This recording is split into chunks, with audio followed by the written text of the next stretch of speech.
Good morning. News and hair oil సమర్పిస్తున్న business breakfast షోకి స్వాగతం.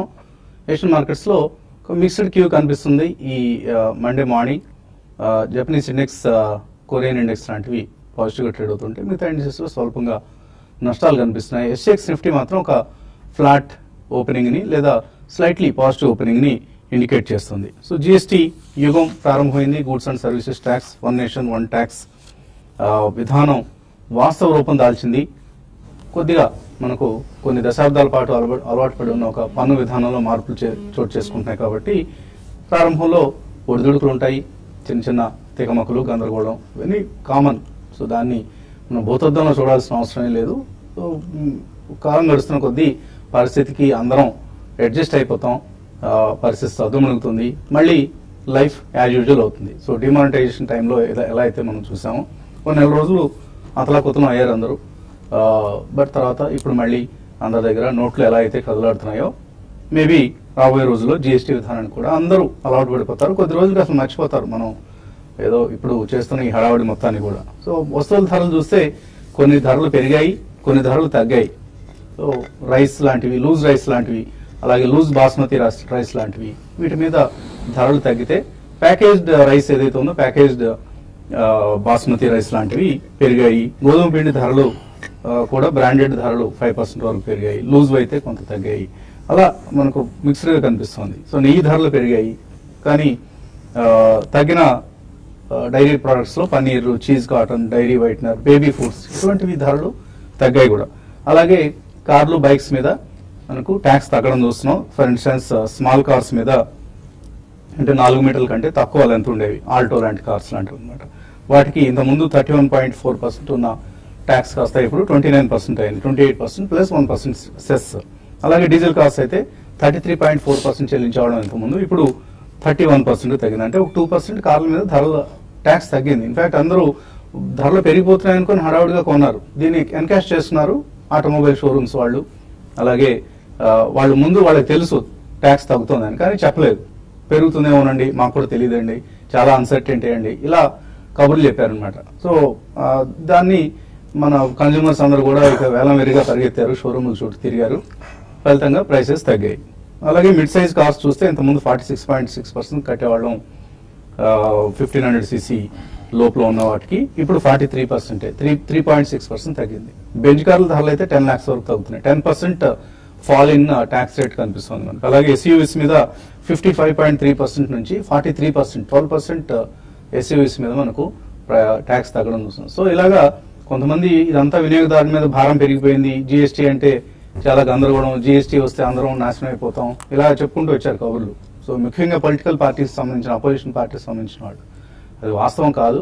కొన్ని ధరలు తగ్గాయి, కొన్ని ధరలు పెరిగాయి. ఓవరాల్ గా ప్రభుత్వానికి దీనివల్ల నష్టం లేదు, లాభం లేదు, రెవెన్యూ న్యూట్రాలిటీ మెయింటైన్ అయింది. ఆ అంశాన్ని మనం అర్థం చేసుకుంటే మనకి ఏ వస్తువులు ధరలు తగ్గాయి, ఏ వస్తువులు ధరలు పెరిగాయి అనేది ఒకసారి మనం గమనించుకుంటే ఎటువంటి వినియోగదారుడి జేబుకి పెద్దగా ఇదేమీ భారం కాదు, అసలు భారమే కాదు. So don't worry about GST, life is as usual. ఇక్కడ నుంచి మళ్ళీ మన పనులు, మన వృత్తి వ్యాపకాలు వీటిలోకి మారాల్సిన పరిస్థితి. అండ్ మార్కెట్స్ పరిస్థితి మాత్రం మనం లాస్ట్ వీక్ కూడా చూసాం, ఫ్రైడే రోజు. సో కొంత రికవరీ అనేది మనం చూసాం లాస్ట్ 1 hour ట్రేడ్ లో, ముందు నష్టాలతో ఉన్నప్పటికీ కూడా. తర్వాత జూన్ ఆటో సేల్స్ నెంబర్స్ వాళ్ళు వచ్చాయి నిన్న మొన్న కూడా. సో వాటి ప్రకారం చూస్తే మనకు మారుతి, హుండాయ్, టొయోటా వీళ్ళందరికీ కూడా ఈ జిఎస్టీ ప్రభావం వాళ్ళ సేల్స్ మీద కనిపించింది. కొంతమంది car purchase decisions post phone చేస్తున్నారు, కొంత ఏమో డీస్టాకింగ్ జరిగింది. అంటే డీలర్లు వాళ్ళకు ఫ్రెష్ ఆర్డర్స్ పెట్టకుండా ఉన్న స్టాక్ అమ్ముకునే ప్రయత్నం చేశారు. సో దానివల్ల కూడా మనకు మారుతిలో డొమెస్టిక్ సేల్స్ 1% తగ్గి లాస్ట్ 12 months లో ఎన్నడూ లేనట్టుగా, ఎప్పుడు కూడా last month on month sales పెరగడం చూసాం మారుతి లాంటి కంపెనీస్ కి. అటువంటిది లాస్ట్ మంత్ మాత్రం సేల్స్ తగ్గాయి. అలాగే Eicher Motors mixed, 2-wheeler sales ఏమో 25% పెరిగితే కమర్షియల్ వెహికల్ సేల్స్ 20% తగ్గాయి. సో అదొక ఫ్యాక్టర్ టు వాచ్. సో ఇలా ఆటోమొబైల్ కంపెనీ సేల్స్ ఫిగర్స్ లో మనకు ఒక మిక్స్డ్ ట్రెండ్ కనిపిస్తుంది. ఓవరాల్ గా మనకు ఫస్ట్ హాఫ్ అయిపోయింది, 6 months అయిపోయింది, 7th month లో ప్రవేశించాం మనం ఈ క్యాలెండర్ ఇయర్ కి సంబంధించి. సో ఫస్ట్ 6 months లో స్టాక్ మార్కెట్స్ పెర్ఫార్మెన్స్ ఎలా ఉంది అన్నది గమనిస్తే 2014 నుంచి మనం గమనిస్తే 2014 లో ఫస్ట్ హాఫ్ లో 21% పెరిగింది స్టాక్ మార్కెట్. ఎందుకంటే అప్పుడు మోడీ గారు ప్రభుత్వం రాబోతోంది అన్న ఒక అంచనాలతో అందరూ మోడీ ట్రేడ్ జరిగింది కదా, సో అది ఆ కారణంతో ఫస్ట్ హాఫ్ అంటే 2014 ఫస్ట్ 6 months లో మార్కెట్స్ 21% పెరిగాయి. బట్ 2015లో ఆ యూఫోరియా తగ్గిపోయింది, 1% మాత్రమే పెరిగింది. 2016లో 4% పెరిగితే 2017 అంటే కరెంట్ క్యాలెండర్ ఇయర్ లో, ఈ క్యాలెండర్ ఇయర్ లో 17% పెరిగింది మార్కెట్, సెన్సెక్స్ కావచ్చు, నిఫ్టీ కావచ్చు. కాబట్టి ఫస్ట్ హాఫ్ చాలా బాగా గడిచిందని చెప్పుకోవాలి. సెకండ్ హాఫ్ కూడా అలాగే గడుస్తుందా లేదా అంటే మేబీ ఈ జిఎస్టీ ప్రభావం సర్దుమణిగిన తర్వాత మనకు ఒక స్పష్టత వస్తుంది. But it will not be bad, అంతవరకు అయితే మనం అంచనా వేయొచ్చు. ఏదైనా చెప్పుకోలేని, మనం ఊహించని పరిణామాలు ఏమైనా జరిగితే తప్ప గ్లోబల్ క్యూస్ లాంటివో, డొమెస్టిక్ గా అయితే మనకు అంతగా పెద్దగా ఏమీ ఇబ్బందులు కనపట్లేదు. మేబీ రాబోయే అసెంబ్లీ ఎన్నికల ఫలితాలు ఆర్ మాన్సూన్ సడన్ గా డ్రై అయిపోవటం ఇలాంటివి ఏమైనా జరిగితే తప్ప మనం నెగిటివ్స్ మనం ఇప్పుడు డిస్కౌంట్ చేయాల్సిన అవసరం అయితే లేదు. సో లాస్ట్ వీక్ మనకు స్పష్టమైంది 9450, 9500 ఇది చాలా స్ట్రాంగ్ సపోర్ట్ మార్కెట్స్ ప్రస్తుతానికి. అంతకంటే కిందకి వెళ్లే అవకాశాలు ప్రస్తుతానికి లేవు అనేది మనకు అర్థమవుతోంది. బట్ అదర్వైజ్ లీడర్షిప్ లో చాలా చేంజ్ వస్తుంది. జిఎస్టీ తీసుకొస్తున్న వన్ ఆఫ్ ది చేంజెస్ లో ITC is going to be the market leader coming forward, going forward. ఎందుకంటే ఐటీసీ లాస్ట్ ఫ్రైడే కూడా మనం చూస్తాం ఆల్మోస్ట్ 4% పెరిగింది. సో నిఫ్టీ 16 పాయింట్లు పెరిగితే ఐటీసీ ఒకటే 27 పాయింట్లు కంట్రిబ్యూట్ చేసింది. So second heavy weight stock in the index నిఫ్టీలో హెచ్డిఎఫ్సి బ్యాంక్ తర్వాత ITC is the second most heaviest stock అని చెప్పుకోవచ్చు. సో అందుకని ITC will take the leadership. అందుకనే ఇప్పుడు బ్రోకింగ్ సంస్థలన్నీ కూడా ఐటీసీకి స్ట్రాంగ్ అప్గ్రేడ్స్ ఇస్తున్నాయి. సిఎల్ఎస్ఏ అయితే ఏకంగా 417 రూపీస్ టార్గెట్ ప్రైస్ చెప్తోంది. So clear change in the leadership. రాబోయే రోజుల్లో బ్యాంక్స్ కాదు, ఆర్ ఐటీ కంపెనీస్ కాదు, ఆర్ ఫార్మా కాదు, it is going to be the FMCG sector that is going to lead the markets అని చెప్పుకోవచ్చు. బట్ ఓవరాల్ గా మాత్రం మిడ్ క్యాప్స్ లో కొంతమంది సెల్లింగ్ చూస్తాం లాస్ట్ 15 days గా. బ్రెడ్త్ ఇంప్రూవ్ కావాలి, అదొక ఫ్యాక్టర్ టు వాచ్. అలాగే నిఫ్టీ షుడ్ క్లియర్లీ క్రాస్ సే 9550, 9600 అదైతేనే మనకు మార్కెట్స్ లో బుల్ రన్ ఉంటుంది. లేకపోతే మాత్రం ఇక్కడే తచ్చెట్లాడే అవకాశాలు మనకు కనిపిస్తున్నాయి. అండ్ రాబోయే ఎర్నింగ్స్ పెర్ఫార్మెన్స్ కూడా మార్కెట్స్ మీద ప్రభావం చూపిస్తుంది. ఇవన్నీ near term factors to watch. మీకు అనలిస్ట్ ఏమంటున్నారు అడిగి తెలుసుకుందాం. సో మనకు మార్కెట్స్ సంబంధించి కొంత పాజ్ చూసాం లాస్ట్ 1 month లో. అది జిఎస్టీ ముందు ఉండే కన్సర్న్స్, ఎలాగో జిఎస్టీ వచ్చేసింది, ఇప్పుడు అందరూ కూడా ఎర్నింగ్స్ కోసం ఎదురు చూస్తున్నారు. సో ఇంకా ఏవైనా అదర్ క్యూస్ కనిపిస్తున్నాయా? బేసిక్లీ అదర్ క్యూస్ అంటే ఎక్స్టర్నల్ అయితే అంతగా మనకి నెగిటివ్ ఏం కనిపించలేదండి. ఎందుకంటే అమెరికాలో ఇంకొక రేట్ హైక్ అంటూ ఉంటుంది ఇక్కడ నుంచి బిఫోర్ డిసెంబర్ అనేది ఒకటి ఆల్రెడీ గివెన్ అనే అనుకోవచ్చు మనం. సో మీరు అన్నట్టు unless the monsoon really place spoil sport అంటే రాబోయే 1 or 2 months లో మాన్సూన్ కొద్దిగా విస్తారంగా ఉంటే మాత్రం I think that will be huge positive అండి. ఎందుకంటే అగైన్ కన్సంప్షన్ అనేది మనకి కిక్ ఇన్ అనేది రూరల్ నుంచి ఎఫ్ఎంసీజీ సెక్టర్ నుంచి ఎక్కువ వచ్చే అవకాశం కనిపిస్తుంది. So as you said, GST is already in. ఈ సాధక బాధకాలు I think before the first quarter only కొద్దిగా సర్దుమణితానే అనుకుంటున్నాను. ఎందుకంటే government is working on war footing 24/7 అండి. ఇదే కాకుండా మనం చాలా మంది నేషనల్ న్యూస్ ఛానల్స్ అడ్వర్టైజ్మెంట్స్ కూడా చూస్తున్నాం. Even for a small trader or anybody 2,499 less than 5,000 rupees కి they are already ready with softwares. I think going forward తప్పకుండా ఈ జిఎస్టీ అనేది చాలా మంది అమలు పరుస్తారు. రిజిస్ట్రేషన్స్ కూడా చాలా హెవీగా లాస్ట్ 3 to 4 days లో అయినా, even before implementation 30th June 0 hours కంటే ముందు. So all in all I think next 1 quarter interesting గా ఉంటుంది. ఈ క్వార్టర్ రిజల్ట్స్ మిక్స్డ్ గా ఉంటాయండి. కొన్ని అయితే డెఫినెట్లీ మెరుగ్గానే ఉంటాయని చెప్పి అనుకుంటున్నారు. బట్ కొన్నిట్లో కొద్దిగా we can see a mixed picture. But all in all మనకి జూన్ క్వార్టర్ తర్వాత I think will get the actual picture. Monsoon rollout completely అయిపోతుంది, మాన్సూన్ సీజన్ కూడా అయిపోతుంది. And again construction, real estate, infrastructure ఈ activity అంతా కూడా చాలా strong గా స్టార్ట్ అయ్యే అవకాశం ఉంది. ఈ లోపల I think if majority of the nation is well prepared for GST I think it's going to be extremely positive ఉంది. So next 3 months is going to be good. But overall గా negative అంటే మనకి structural negativeness మాత్రం ఏం కనిపించలేదు. Structurally the market is very positive and very optimistic. So మనం festival season కి వెళ్తాం స్టార్టింగ్ ఫ్రమ్ సెప్టెంబర్ కాబట్టి I think things should be good. Use this opportunity, buy it at the first price point. రాబోయే 4 to 6 weeks లోపల ఎక్కడైనా market కొద్దిగా consolidate అయ్యి stable గా ఉంటే మాత్రం I think across the board one should definitely by in to stocks. So technical picture గా ఉంది. I think last 12 days 13 days pattern చూస్తే కనుక మనం most of the days almost negative లో క్లోజ్ అవుట్ చూసాం except for Friday. But again monthly charts చూస్తే కనుక మనకి లాస్ట్ 7 months ట్రేడింగ్ ప్యాటర్న్ లో ఓన్లీ జూన్ మంత్ ఏదైతే మొన్న అయిపోయిందో అదొక్కటే మనకి రెడ్ బార్ రావటం చూసాం. సో దీని ఇండికేషన్ ఏంటంటే ప్రాబ్లీ మనం ఇంకొంచెం డౌన్ సైడ్ డ్రిఫ్ట్ అయ్యే ఛాన్స్ ఎక్కువ ఉందని అనిపిస్తుంది షార్ట్ టర్మ్ లో. But again 20-day moving average అవుతుందో 9565 దాని అబో అట్లీస్ట్ 3 days కనుక క్లోజ్ అవుతే కనుక ప్రాబ్లీ మొన్నటి లో ఏదైతే ఉందో 9548 అనేది ఒక బాటమ్ ఫామ్ అయిందని చెప్పొచ్చు. బట్ అదర్వైజ్ రేంజ్ క్లియర్ గా మనకి డౌన్వర్డ్ షిఫ్ట్ అవుతుంది చూస్తున్నాం చార్ట్స్ పరంగా. సో ప్రాబ్లీ 9617 ఒక మేజర్ రెసిస్టెన్స్ గా షార్ట్ టర్మ్ లో యాక్ట్ చేయొచ్చు.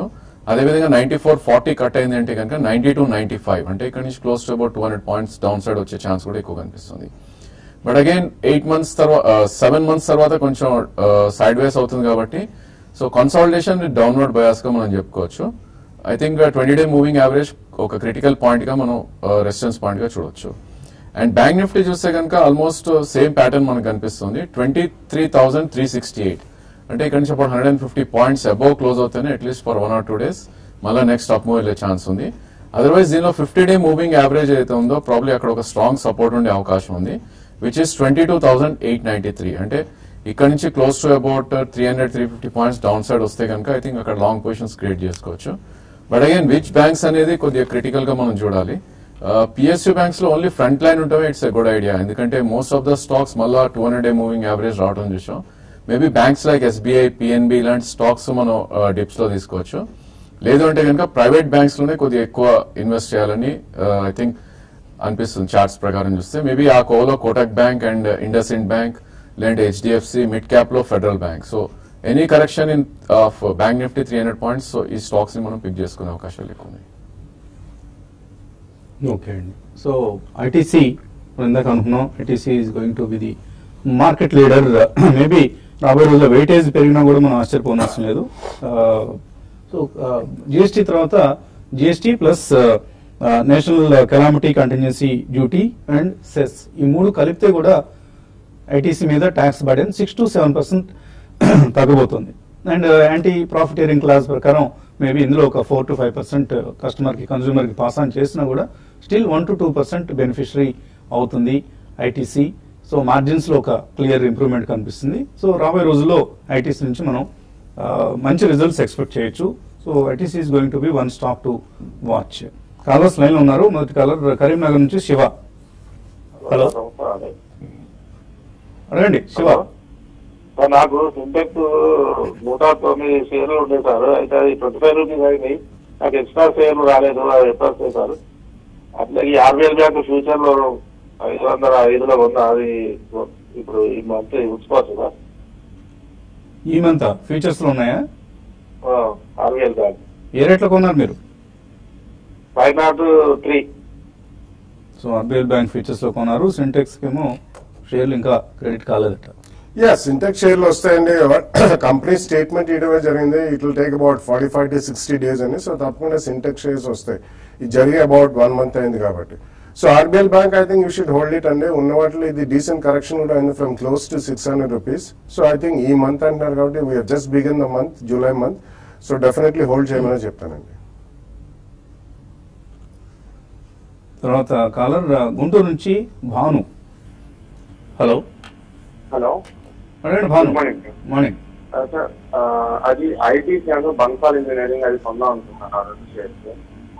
అంటే ఐటీసీ మీద ఏమైనా కరెక్షన్ ఛాన్స్ ఉందా సార్ ఈ వీక్ లో?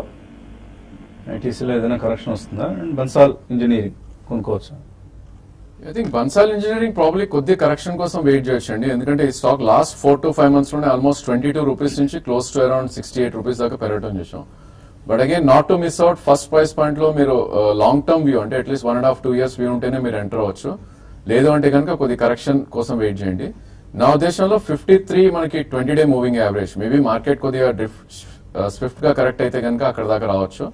But again not to miss out 67 దగ్గర కరెంట్ మార్కెట్ ప్రైస్ ఉంది. ఒక 10% మీరు ఇక్కడ తీసుకోండి కొనాలనుకున్న quantity. And up to 53 correction లో బ్యాలెన్స్ 90% మీరు తీసుకోవచ్చు. 1.5-2 years లో if you're looking for 40% return, definitely it's stock to buy. And ITC మనకి ఫ్రైడే ట్రేడింగ్ ప్యాటర్న్ చూస్తే కనుక almost all time high above close అవటం చూసాం. So previous high was around 319 and మొన్న ఫ్రైడే ఆల్మోస్ట్ 324 దగ్గర క్లోజ్ అయింది. But again ఈ stock లో కూడా ఇన్ కేస్ నిఫ్టీ పడితే కనుక కరెక్షన్ వచ్చే ఛాన్స్ ఉంటుంది. So definitely 2 or 3 price points లో మేబీ 7 to 10% కరెక్షన్ లో 1 year వ్యూ కోసం డెఫినెట్లీ ఐటీసీ కూడా పిక్ చేసుకోవచ్చు. అంజనేయ ప్రసాద్ మెయిల్ పంపించారు. హీలియస్ అండ్ మ్యాథ్సన్ షేర్లు కొన్నారట 63 రూపాయల్లో, ఇప్పుడు ట్రేడ్ కావటం లేదు. పరిస్థితి ఏంటి? కంపెనీ వైండప్ చేస్తారండి. ఇట్ ఈస్ లిక్విడేటర్ కూడా అపాయింట్ చేయడం జరిగింది. సో ఆ కంపెనీలో ఇంకా మీకు ఏమీ రాదు వెనక్కి. మీరు ఇన్వెస్ట్ చేసిన డబ్బులు పోయినట్లే. సో ఏదన్నా అన్ని అప్పులు అన్ని పోగా ఏమైనా మిగిలితే షేర్ హోల్డర్కి సర్దుబాటు చేస్తారు. బట్ అటువంటి అవకాశం ఏం కనపడలేదు. కాబట్టి ఫర్గెట్ అబౌట్ హీలెస్ అండ్ మ్యాథ్సన్. సో ఇట్లాంటి పరిణామాలు జరుగుతాయని మనం ఎప్పటికప్పుడు వార్న్ చేస్తూ ఉంటాం. చాలా క్లోజ్గా వాచ్ చేస్తూ ఉండాలి. ఎప్పటికప్పుడు కంపెనీలో ఎటువంటి డెవలప్మెంట్స్ జరుగుతున్నాయో గమనిస్తూ ఉండాలండి. మనం కొనేసి మర్చిపోతే ఇలాంటి పరిస్థితి జరుగుతూ ఉంటుంది. 3 years బ్యాక్ కొన్నారు మీరు, ఇప్పుడేమో కంపెనీ మూతపడింది. కాబట్టి కేర్ఫుల్గా ఉండాలి, అప్రమత్తంగా ఉండాలని అందుకని ఎప్పటికప్పుడు చెప్పేది. ఇక మరిన్ని కాల్స్ అలాగే మెయిల్స్ తీసుకునే ముందు కాసేపు ప్రకటన.